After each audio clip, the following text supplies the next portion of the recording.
Thanks. Way to go, Cindy! You won't be clapping much longer, so I get that in system now. Mom, I love you, but it's not I hope you break your leg. That's what Cindy said 2 weeks ago, hoping this would be canceled. But thank you for the well wishes. And thank you all for coming out tonight. And the 2,743 jokes, riddles, quips, suggestions, recommendations, and ideas that you lovingly sent me in hopes that I would not just totally suck, but only suck. I know it comes from your heart. I know you mean what I wanted to do, I wanted to talk to you about how this came together. A lot of you have asked a lot of questions. By the time I finish, you're going to be laughing so hysterically I won't be able to talk to you. So I wanted to give you some idea of and some of the questions and that have come up to me and to Cindy, and then how it all came together. And the first thing I wanted to do is, so many of you have said to me, why would you put yourself under that type of pressure?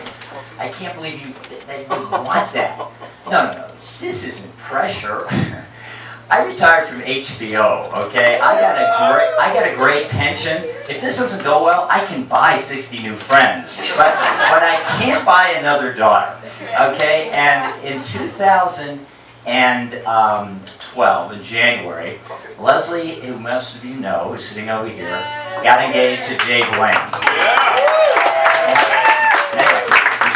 2 days after she got engaged, she called and she said, I got to talk to you, it's really important. And I said, sure. I was all excited about it. And she said, Dad, there's 2 things, okay?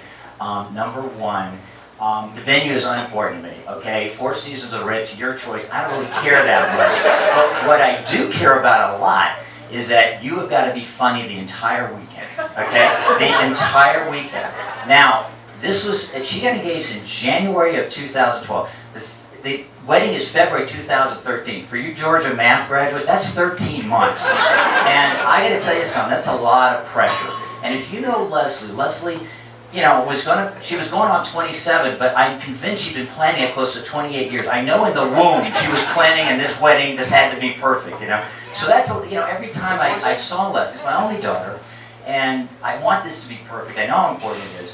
So 13 months, and jogging and walking, and I'm thinking about, all this I'm thinking about, it's got to be perfect. First of all, the rehearsal dinner, and a few of you were there, and that was actually pretty easy for me. I'll tell you what, that was sort of a layup, because Jay went to the University of South Carolina, and so for those of you who don't know, the nickname are the Gamecocks. They're called the Cocks. This was easy, you know. And I asked Daniel Aarons, who was here, was the best man. Let me go first, and it was great. It went over great. And Daniel came up afterwards, and he said, you know, we were hoping to keep it clean, but since Ken dropped the word cock about 47 times, I guess all the gloves are off, and it was a great evening. It was a lot of fun. But then came Saturday, and you know, Saturday was, you know, the wedding, and I know the expectations, and I knew that speech had to be perfect. I knew the expectations of Leslie. I mean, I knew it's like everything, you know, for 13 months. I mean, I saw Leslie almost every week, and it was like, you know, Dad, I hope you're working on your material. You know, 12. That's like a NASA shot or something. It kept, you know, a countdown coming. And so, sure enough, we got there, and I felt pretty good about it. And I'll tell you what, you talk about pressure. Let me tell you something. I knew if I gave a typical toast that where's my, you know, here's to Jay and Leslie. You know, I hope you have a wonderful life together. L'chaim. I would have had a daughter going, that's it? 13 months, that's what you come up with? Boo, you suck, which could have put a little bit of a damper on the evening, and the father-daughter dance may have been a little bit awkward. So, for those of you who weren't there, I was very proud of it. I knew that it had to be a special toast, and I felt good about it, because 5 or 6 of the people came up to me and told me they were going to steal it. For those of you who weren't there, it was basically Leslie and Jay, I just hope you're as happy in your marriage as Cindy assures me that we've been in ours. So that was pressure, and I'm really glad, obviously, that Jay and Leslie are here. I got to give a special shout out. I do have another child, Cindy and I do have a son that you know, Adam Schick. Who, as some of you know, Adam, a lot of you know Adam does play-by-play for the University of Florida. He couldn't get away. This is being filmed. I hope it's being filmed, because that way Adam, by the time we get home, whenever he sees it, he'll have 87 things of the things that I did wrong, but that's fine. So, you know, with that in mind, the wedding was great. then I was able to move on, and I've always wanted to put together, do a stand-up routine, and then the question became the venue, where to do it. So I called Jamie Bendel, the Punchline, who I met a few years ago, and I said, Jamie, I want to do this, what can you do? And he said, Ken, we have open mic on Wednesdays, and we bring out the amateurs. I said, God, I could be horrible, Jamie. You could have people worse than me. And that would, my friends, they would definitely be ex-friends at that point. I don't think that's good. So I called Jerry, and as he pointed out, I think a number of you were at the my 50-year surprise party that Cindy threw for me. And Jerry was the entertainment. He was great. It was a lot of fun. And I called Jerry, and I said, Jerry, this is what I want to do. I want to do some stand-up. And he said, Ken, here's what we do. Rent out my club on a Friday night. Rent out the whole thing, okay? And we'll have entertainment. It'll just be for your family and your friends and Scott Fisher. And I said, how do you see it going? He said, we'll have some, I'll be doing stuff.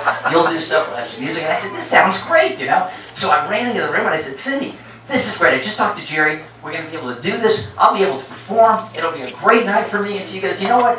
Like I told you on our honeymoon, it's not just all about you. I got to get something out of this. Okay, I said, don't give me the honeymoon speech again. I don't want that. Let me think about it. So I came back, and I said to Cindy, I said, what if we do this? We'll cover the cost. We'll provide some kind of food, and all the money will be for JFNCS. And she said, if you do that, I consider coming out to it myself. And I'm so pleased that she's here. Cindy is always there for me through thick and thin.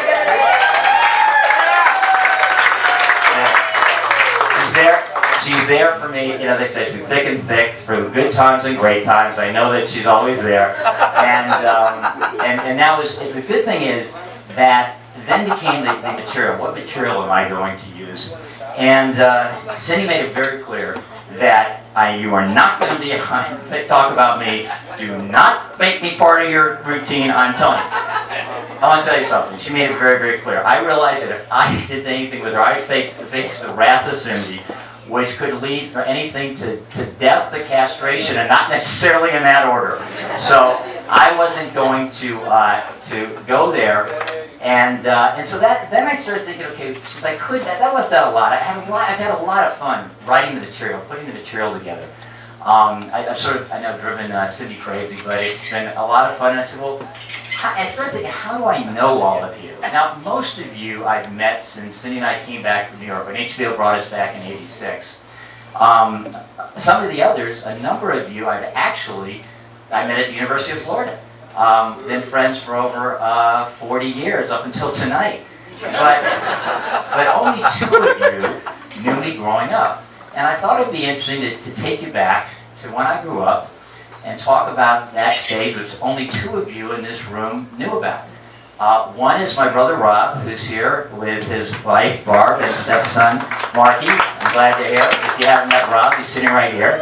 And the other person is my mother, who is we've alluded to. A lot of you have met my mother, Liesl Schick, who I'm very glad. And seriously, I'm very glad she's here. A little heart scare about 4 or 5 weeks ago. So what I wanted to do is I wanted to take you back. I wanted to take you back to a time and talk about the difficulties and the challenges of when you grow up dating. Okay, now I will tell you right up front that I had no luck at all. It was terrible. I don't want to lose half the audience. Okay, so the women looking say, "Wait, this is God's gift to women."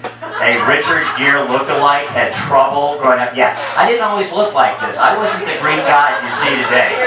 So the women in the audience are going to have to go with me on this. It was very, very challenging. So I want to take you back to growing up. I grew up in Clearwater, Florida. Now, growing up in Clearwater, Florida, back in the mid-'60s, especially to the early 70s, nobody knew. It was a sleepy beach town. A lot of you know it now. Nobody knew about it until 1980. In 1980, a televangelist named Jim Baker, you may remember Jim and Tammy Faye Baker. Jim Baker, okay, came to town, okay? I hated Jim Baker. I hated Jim Baker. It had nothing to do with the fact that he was Christian and I was Jewish. It had nothing to do that he embezzled from the church and he went to jail. No, I hated Jim Baker because he came to Clearwater, Florida, and in one night had an affair with a secretary at Clearwater, which was more sex than I had for the first 18 years growing up. I couldn't stand it. So anyway, so now that you know the ending of the story, I'll fill in the blanks. Like a good movie, you'll sometimes see the ending and you fill in the blanks, okay? And I'll tell you a little bit about what it was like, the challenges and the failures of trying to date growing up. Now, growing up in Clearwater, in elementary school, we played a game called kickball. And I don't know if you knew that game. Kickball was just like baseball. The only difference being that you could actually not just tag a person out, you could throw it at them. You kicked it, obviously, you could throw it at them. Now, in elementary school, the goal was to throw it at the girls, because if you threw it, you had to be the waist down. Sometimes you could get them to cry, and they had cooties. So it was great to do whatever you could, and then once you made them cry, you'd go in the corner and you're high-fiving each other, you're all proud of yourself. And that was great until 7th grade. And in 7th grade, all of a sudden things started changing. And for some reason, all of a sudden, we didn't really want to make these girls cry. We actually wanted them to like us. We wanted them to be with us. We couldn't understand it. Our bodies were changing, but for some reason, those girls were different now in terms of the way we viewed them. Now, the Clearwater education, the public system, knew that too. So in 7th grade, in Miss Hastings' class, all of a sudden she announced we were going to have a film, and they rolled in a projector, and I don't know if a lot of you may remember those days. They rolled in a projector. These are the guys that became computer geeks. I mean, they had glasses like 2 inches thick, you know. And anyway, so all of a sudden we rolled the film. We thought this was really cool. And back then, they basically, you had venereal disease. There was nothing that could kill you. But it could, you know, they tried to scare you. So they showed the movie, and of course they showed these warts with this horrendous pus coming out of it. It was just disgusting. It looked like a moonshot, like craters on a moon with steam coming over it. It looked terrible to try to scare us. This could happen to you if you have sex. And then they showed at the end a picture, you know, they showed it to 2 kids like 13, our age, with a little baby. I mean, at 13 I couldn't pack my own lunch, much less the thought of maybe trying to raise a child. So that happened, and all of a sudden, you know, with the films ended, well, the Clearwater system then sent notes. They sent notes out to all of the parents to tell them to have a discussion with us. You know, talk to them about the danger of sex. Every other person, every other one of my friends' father would sit down and they lecture them. You are not to do this. You will not touch this girl. Yeah. Now, not my parents. Oh, no. My parents are way too smart. No. My parents decided to go ahead and, number one, sent me to the orthodontist, made me take accordion lessons, and had my grandfather teach me how to play chess. And let me tell you something. When you're a skinny little kid with braces who plays the accordion and is the co-captain of the Oak Grove Junior High chess team, you're not exactly known as a chick magnet, okay? You know, guys came to school with hickeys on their neck. The only thing I had redness on my cheeks from 80-year-old Viennese women pinching me in accordion recitals. And it didn't get any better at school. In 9th grade, I remember I'm walking down, I had a white letter sweater with a big O, a gold O for Oak Grove. And I'm walking down, and this girl I hadn't recognized sees me, and she sees my letter, and she's smiling, and she gets closer, and all of a sudden she's got this look, this quizzical look, and she gets close, and she goes, "What's that?" I go, "Oh, that's my pen. That's a rook." "What's a rook?" "Well, a rook is a castle on the chessboard. I'm co-captain of the Oak Grove chess team, and that could be a queen next year if I'm captain. I'm free now. I may not be free then." So it didn't really work out too well in junior high school. Now, my mother will tell you, okay, oh, Kenny had a lot of girlfriends, and that's true. But the difference was girlfriend spelled as one word or 2? If girlfriends was one word, you were known as a stud. If girlfriends was spelled with 2 words, you were known as a virgin. I don't think I have to tell you how many girlfriends I had and how it was spelled. So that was it. I had no dates at all going through junior high. I should tell you, in Clearwater, 7th through 9th grade was junior high, 10th through 12th was high school. So I went off to 10th grade, and in 10th grade, there was a day that struck fear in hearts of guys like me, okay? This was a day when those girls that no one would want to date were able, that lingered in the back, lingered in the darkness, were able to come out, okay? That day was known as Sadie Hawkins Day.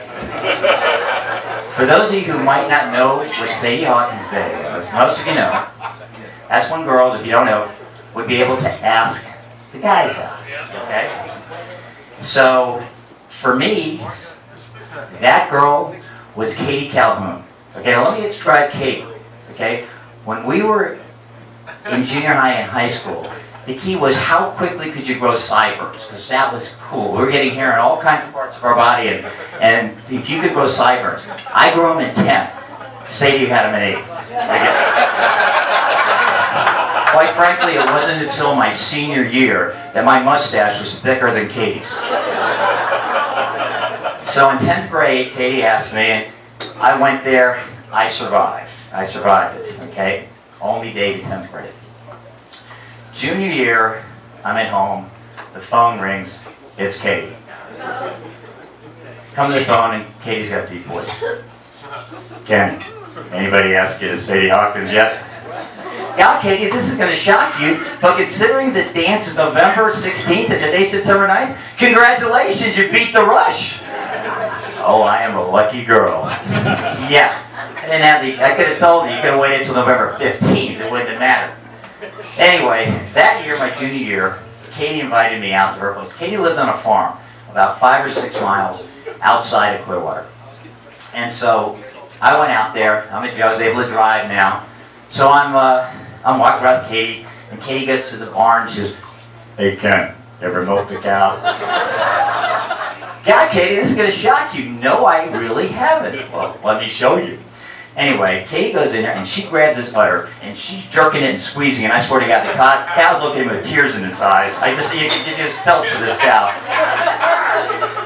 Excuse me. I realized at that point, it was an interesting looking cow, actually. But anyway, I realized that our relationship was always going to be platonic, that's for sure. As a matter of fact, after I had this reoccurring dream, after I saw her milk that cow, I swear to God, I had a dream that I was with this girl and I couldn't make out her face and things were getting hot and heavy, and all of a sudden the clothes came off. And the next thing I know, her face came into focus, Katie, and I go, "Katie," and she looks at me, she goes, "Oh, that's so cute, it reminds her of little baby Shetland ponies. Let me help you with that." "No, Katie, no." And then it shifts, the dream shifts, and I'm with this beautiful girl, and we're hot and heavy, and our clothes come off, and all of a sudden she looks down and goes, "Oh my God, what did you do to yourself? What are you, a pervert? That's disgusting. It's all stretched out." I go, no, it wasn't me, it was Katie Calhoun, it was Katie Calhoun. So anyway, so that was it. That was junior, going to the, Katie was great. Anyway, I'll tell you about my January of my junior year, it was pretty frustrating.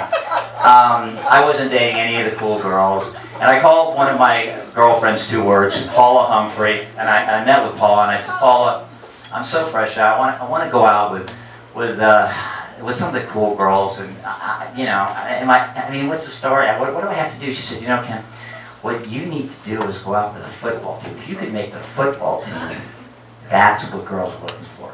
I said, "Really?" Now by that time I was about 5'10", 165. You gotta remember, back in those days, every quarterback didn't look like Tim Tebow. 5'10", 165 was big enough to be quarterback. So, this is January, my junior year, and I said, "You know what, I'm going to get out there, I'm going to work I'm going to make that team." And I went out there, and I went in the backyard, I had 2 tires, and I'm throwing footballs through, and I would go 4 hours a day. And I was pretty fast, and I had a good arm. I'd actually pitched in Little League and Babe Ruth. So, all of a sudden, we had tryouts, and I'll never forget it. April, we had tryouts. June, and I just was doing everything. I knew I could do it. And so in June, they come out. I'll never forget it. They put all the names up on the bulletin board, and there on the first number 1, Kenny Schick, starting quarterback, in the fall. Well, I was so excited. I called 3 of my girlfriends 2 words, and I said, "Get the word out. Starting quarterback in the fall. Get the word out." And I gave him 3 days. My number was number 8, so I wanted to go ahead and I called 8 girls. And I get other really cool girls. Totally shut down. And I couldn't